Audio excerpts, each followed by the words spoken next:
Imagine waking up strapped to a chair with no memory of how you got there. Strange men in lab coats inject something into your arm, and moments later, reality begins to shatter. This isn't a horror movie. This was MKUltra, one of the most disturbing and secretive experiments ever conducted by the US government. During the Cold War, the CIA was obsessed with controlling the human mind.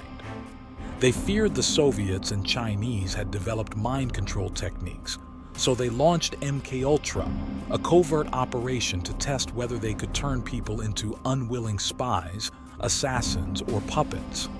For nearly 20 years, the CIA secretly experimented on unwitting civilians, mental patients, prisoners, and even their own agents.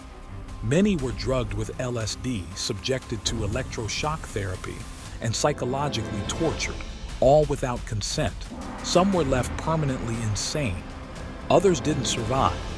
One of the most disturbing cases was Dr. Frank Olson, a scientist working for the CIA. After he began questioning the ethics of MKUltra, he was drugged without his knowledge and fell from a 13th story window. The government called it suicide. His family suspected murder. In 1973, after journalists uncovered the experiments, the CIA destroyed nearly all MKUltra files, erasing much of the evidence. But some secrets never stay buried.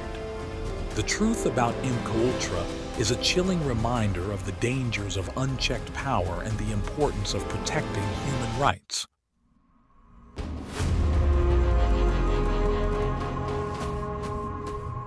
It started with just one woman.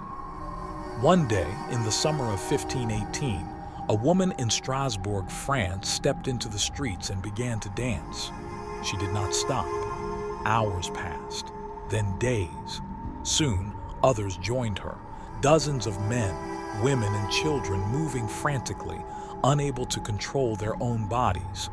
They danced and danced until their feet bled, until their bodies collapsed. This was no celebration.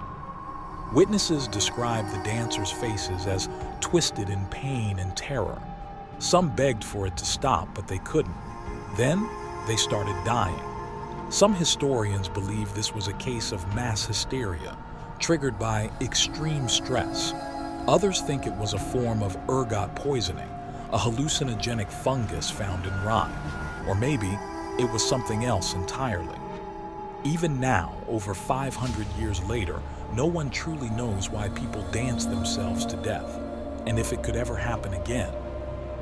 The dancing plague of 1518 remains one of the most bizarre and unexplained events in human history, a haunting reminder of the power of the human psyche.